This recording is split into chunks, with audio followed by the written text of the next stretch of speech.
জয় হিন্দ। তোমাদের জন্য একটা খুশির খবর নিয়ে এসেছি। বিশেষ করে যারা কম্পিটিটিভ এক্সামের জন্য প্রিপারেশন নিচ্ছে তাদের কাছে খুবই খুশির খবর এটা। খুশির খবরটা হলো এটাই যে আজকে রেলওয়ে গ্রুপ ডির অফিসিয়াল নোটিফিকেশন আউট হয়েছে। তোমরা হয়তো অলরেডি সেটা জেনে গেছো।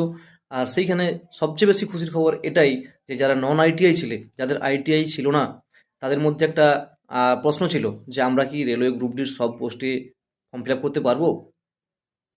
তার উত্তর হচ্ছে সব পোস্টেই ফর্ম ফিল আপ করতে পারবে। রেলওয়ে গ্রুপ ডির নোটিফিকেশনে পরিষ্কারভাবে বলা হয়েছে যে কোনো পোস্টের জন্যই আইটিআই বাধ্যতামূলক নয়। সো প্রত্যেকেই খুব ভালোভাবে প্রিপারেশন করো। আর গ্রুপ ডির যে সিলেবাস আগে যেমন ছিল, general science, math, reasoning, GK এবং সিএ, একই সিলেবাস রয়েছে, একই প্যাটার্ন রয়েছে। তো সবাই এখন থেকেই খুব ভালোভাবে প্রিপারেশন করো। আর যারা নতুন রয়েছো তারা জিকে এবং রিজনিং প্রিপারেশন যদি আমার সাথে করতে চাও তো অবশ্যই আমার এই চ্যানেলটি সাবস্ক্রাইব করে রাখো। ধন্যবাদ।